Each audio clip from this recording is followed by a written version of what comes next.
Hey everyone, it's 10 Types, and the new Pokemon TCG Pocket set Celestial Gardens was just announced slash revealed, so we see some cards from it and are getting some new info about this. And this is going to be pretty interesting. Honestly, I was considering not making this video. Pocket is, generally I like to keep my videos positive, and Pocket's in a bit of a messy place, which I'll talk about in just a moment. Um, and so that's kind of weird, but the set can have the opportunity to be really cool as well, which there's a card in the set that I think is really cool. And so I'll talk about that. And we'll talk about some of the specific cards and the general idea of the set. I guess the basic idea is that this is an Alola focus set, which is kind of fun. Definitely, in my opinion, a cool region. But anyways, unsurprisingly, we're getting Pokemon, like all the Pokemon are going to be in Pocket at some point. So this is cool.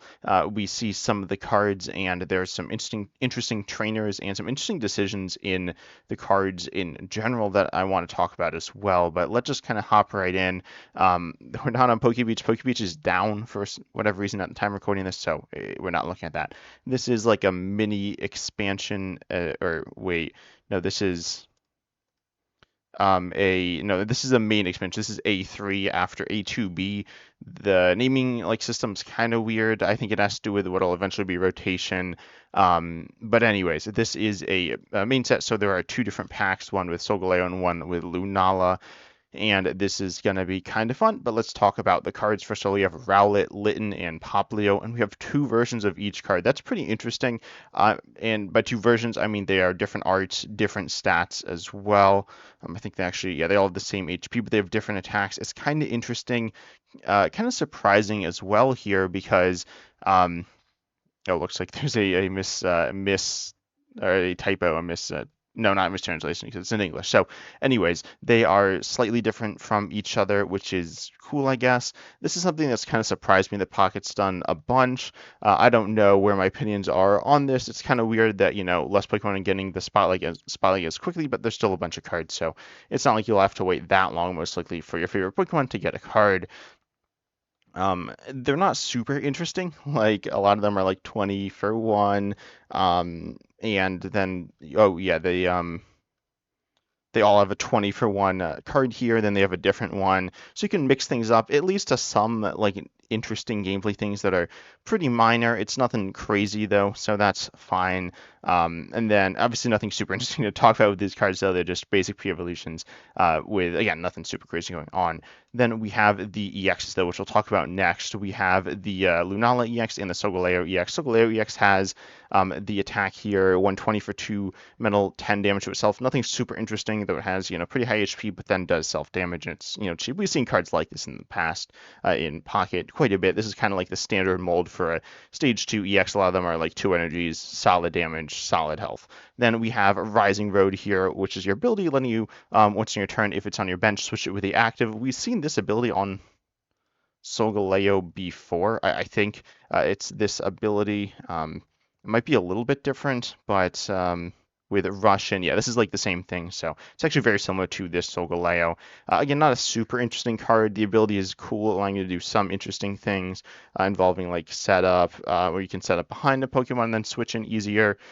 It's obviously a nice ability to have, but again, nothing super crazy there, especially because like you're not going to be using it that often. You'll probably use it once, maybe twice in a game, but you can't really use it that much. You can't use it in the active, right? So it's not something that's going to be a really huge part of the game plan, but again, is kind of cool there. Nothing crazy. Then we have Lunala EX. This one has 180 HP here, 100 for 3. Once during your turn, you move all Psychic Energy from your bench Pokemon to your active. Um, from your bench Psychic Pokemon to your active Pokemon. This is a little interesting because you can move it off of Psychic Pokemon to any type. So this is cool, I guess. Again, they've done a bunch of restriction on the energy stuff to like type specific stuff, which has been like kind of awkward and making multi-type decks generally pretty unplayable a lot of the time, which is a little disappointing. There are, like, honestly, the multi-type decks that I have seen are cool, but they're just so hard to get to work or aren't really multi-type. You have, like, Magneton being tossed into stuff or something like that. But this is kind of interesting. The abilities, like, the stats on Lunala aren't great. I mean, the HP is, like, good, I guess. The damage isn't great for the attack cost, but the ability is kind of interesting. We've seen a similar ability on Vaporeon, though, and that's a Stage 1. So again, this card's like fine, nothing crazy about it. And then we have a little Raichu EX. This is a little more interesting in my opinion, because it's 3 colorless energy and it does 60, 30 more for each energy attached to your opponent's active. So decently strong, not insanely strong, but like solid here. Again, pretty similar to a lot of Stage 1 EXs, nothing crazy there, but it is all colorless. Kind of reminds me actually of Yanmega EX, so that's kind of cool. I think Yanmega is like an interesting Pokemon. It was mainly played to counter Darkrai, but still, this card's kind of cool, though nothing crazy. Also, in terms of the art, I do actually like the art quite a bit here. Certainly, I don't care either way that much, but I do like it. We have an Alolan Meowth as well. We have an Oricorio. This one's pretty generic. Oh, that's really small too. It's another coin flip card. Pockets, obviously, it doesn't actually have that many more coin flip cards than the regular TCG.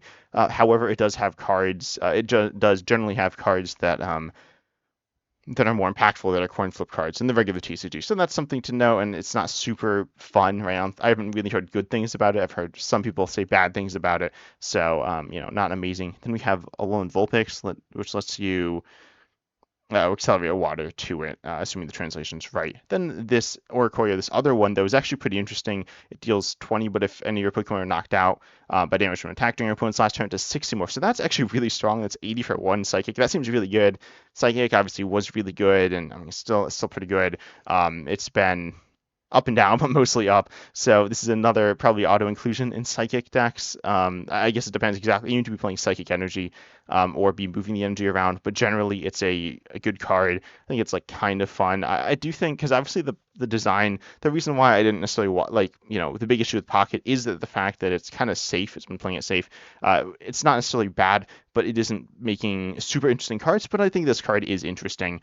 Definitely, in my opinion, the most interesting card that we've seen so far. None of them have been really pushing things too much, and it's a basic, right? So basics generally there's a lower bar because they're easy to get into play and you can play one copy of them. Just playing like one random stage 2 in your deck probably isn't going to work. Then we'll talk about that in just a moment. A little Marowak, this one, oh, this is just a coin flip card. It's fine. It does some damage. I don't think there's really much to say here. And I think that's all the Pokemon revealed. Nothing super crazy. For the fact that Solgaleo EX and Lunala EX are the main Pokemon from the set, presumably, this isn't, super exciting. It could be better.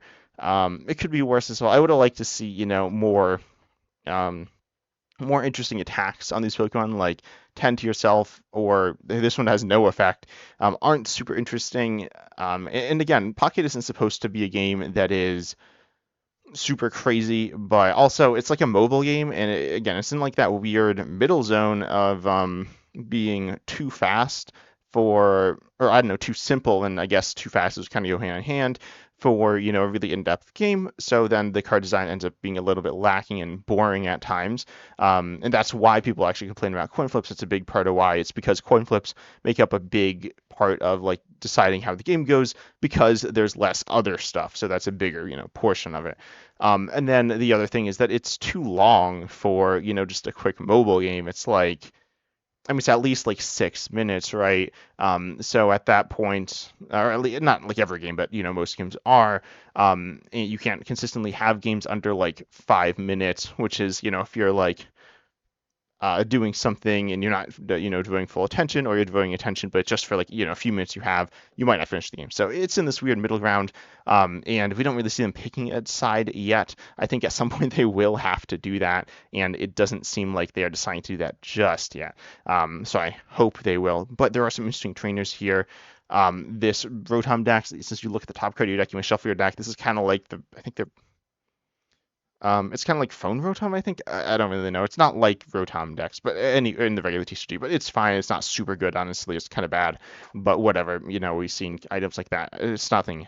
Um, I don't have an issue with this card, but it's certainly not one that I really expect to see play like ever. So then we'll get to Very Handy in just a moment. That's the big one. But then we have a bunch of these supporters. These are the ones that I don't like. I have a bit of an issue with. Honestly, I don't really have that much to say about the specific ones. Sophocles increases damage by Alolan Golem, Vikavolt, and Togedemaru by 30. The Malakir heals your Shiinotic or Serena, and then you discard it's like a Cheryl from it. And then Acerola says you move 40 from either a Palossand or a Mimikyu from offer that to your points active. That's like kind of an interesting effect. But then you have Yahweh here, which says you choose a little Marowak or Turtonator, take 2 fire from your energy zone, attach it, then your turn ends. This is actually kind of similar to the Kiawe we saw. And then we have Ilima, I think is what it is, and you put one colorless Pokemon. Oh no, this is a little different. So Lana, though, this one says you can play it only if you have a Raquanid. You switch in one of your bench. Yeah, you Gust. This is kind of interesting, actually. Lana's kind of interesting, but the thing I don't like about these cards is they, require certain specific Pokemon and often end up with uninteresting synergies.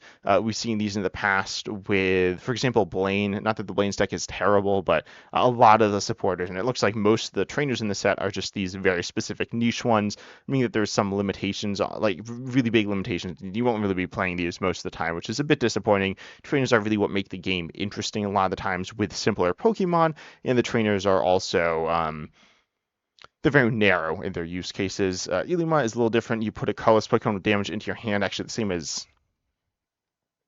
um, as Sharon's Care, kind of like Acerola, which is like kind of funny. Not this Acerola, but the regular TCG Acerola, so that's fine. And then we have Lily, which heals 60 from one of your Stage 2 Pokemon, which is fine. I don't really have much to say about it. It's not like amazing, but whatever.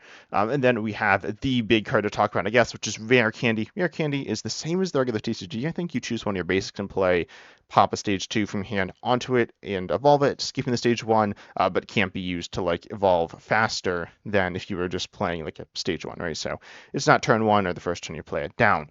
Rare Candy is interesting. It's not surprising that it's coming to the game because obviously it's a big part of the regular TCG and is, finally being added to the game. I think Rare Candy is like a good addition to Pocket. I don't think it's going to shake things up that much, though, to be honest. Looking at the decks, I think it will make Stage 2s better. Stage 2s are okay.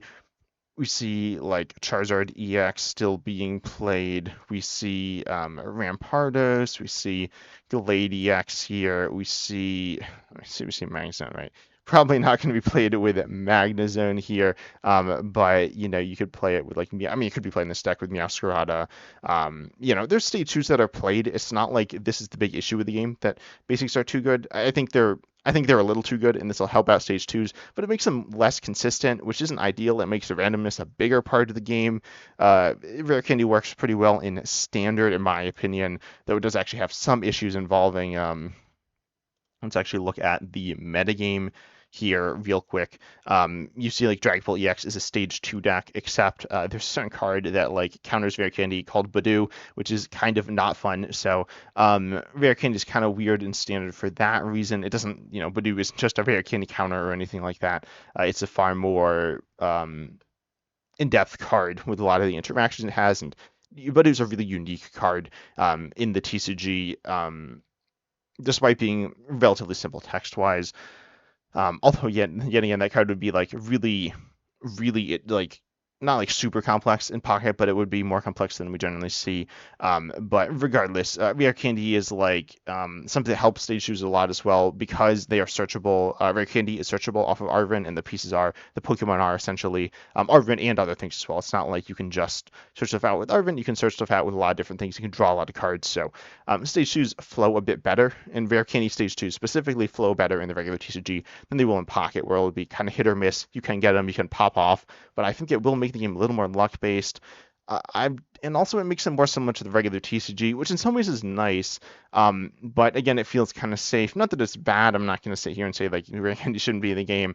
I think it's fine, and it will change things some. But will it improve Pocket to the point where it's super interesting? I mean, no, right? I mean, it's fine. I guess it will make stage twos more playable, and some of the stage twos are interesting that aren't quite good enough. But I don't think it's going to drastically make them a lot better.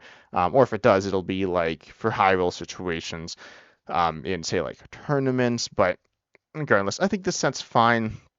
I think it's better than Shining Revelry, which I think is disappointing because it doesn't really lean into like the cards are kind of boring like shiny sets we generally see. It's not like actually yeah, no, the cards are in general a little boring even for Pocket. And then there aren't that many shiny Pokemon in the set. That's like they could have made like 100. They could have done that by just recoloring regular cards because it's a it's Pocket. It's a different thing. It's a mobile thing, but they didn't. Anyways, overall, I think Celestial Guardians is fine. I don't think it's awesome or a big deal. I mean, it's a new set. I do hope Pocket really develops into something special, though. That was my hope for it from the beginning before it came out. And it might. This is the year in which I think we'll see that. If it'll keep doing what it's doing and playing it safe, or it'll really go and push for it and do something really cool. But tell me down below in the comments what you think, what you want to see from Pocket. But I hope you enjoyed.